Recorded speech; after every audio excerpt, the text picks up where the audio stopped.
What's going on, guys? The Comics Kid 2099 here. Welcome to day 171 of the 365-day graphic novel review challenge. Today, I want to talk to you about one final Martian Manhunter book. This is Martian Manhunter, The Rings of Saturn. This is volume 2 in the ongoing series from the 90s by John Ostrander and Tom Mandrake. If you'll remember, I talked about volume 1 way back in January when I did like an entire week of John Ostrander books, and I was really in a Martian Manhunter mood lately, as you might have been able to have told from the last few videos that I've done. And so I ordered this not too long ago, and I blew right through it. This is maybe even better than volume 1 of the Martian Manhunter series by Ostrander and Mandrake. I really liked volume 1 a lot, so just let that sink in. I think this is maybe even better than volume 1.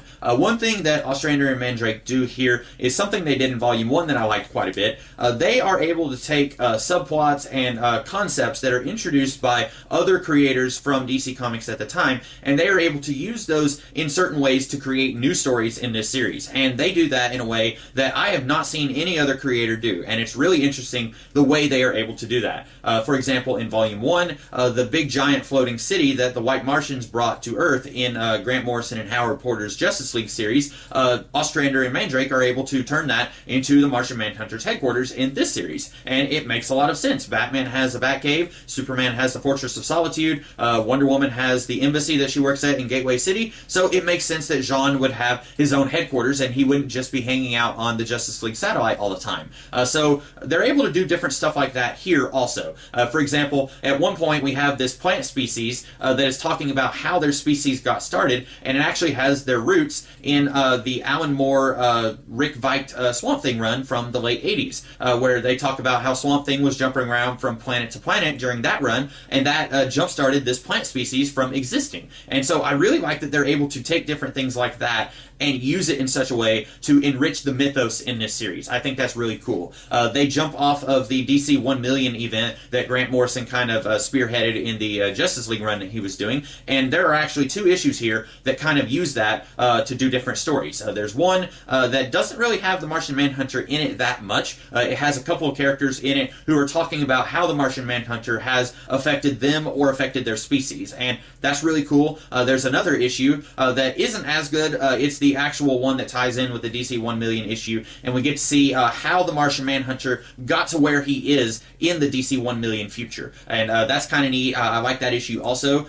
We also get a couple of issues here that tie in with, if I'm not mistaken, one of them kind of ties in with this mega series that John Byrne did back in the 90s called The Lost Generation, which was about this group of superheroes that was in between the Justice Society and the Justice League that the Martian Manhunter was part of. And if I'm not mistaken, this group of heroes that we see in a flashback, I believe they come from the Lost Generation series, because one of these characters, he looks like he came right out of a John Byrne comic. He looks like he was designed by John Byrne. So we get several different instances of Tom Mandrake and John Ostrander using different plot points and concepts from different comic books in an interesting and unusual way here. But the bulk of this book is actually focused on Jim, the son of Saturn, who is a character I almost know nothing about, and he appeared in like 1 or 2 panels in Grant Morrison and Howard Porter's run on Justice League during the Injustice Gang storyline, and then that was touched on a little bit in Volume 1, and then we had Jean's brother Malefak.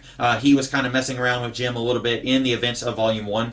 Here we have a big epic political backstabbing story involving Saturnarian politics, and that's really cool. If you are a fan of Jim, the son of Saturn, I would highly recommend that you check this book out. Like I said, I don't really know anything about Jim, but I really like what Ostrander and Mandrake are doing with the character and doing with his mythos and connecting it to the Martian mythology in this series. I'm really disappointed that DC has not, as of yet, done a Volume 3 of the series. I don't know if people just weren't interested in it, because once I got to reading these 2 volumes, I really loved them.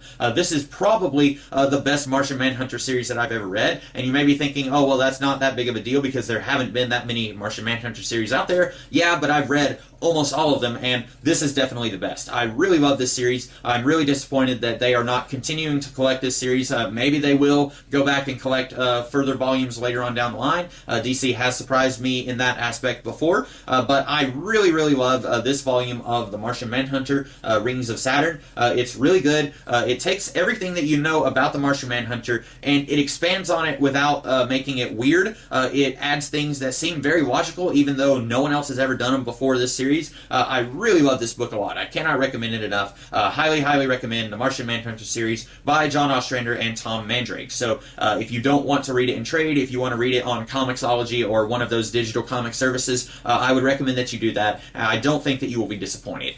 So those are my thoughts on this book. I hope that you guys liked this review, and if you did, be sure to like, share, comment, and subscribe, and I will be back tomorrow with a different video. In the meantime, you guys have a great rest of the day. Catch you later.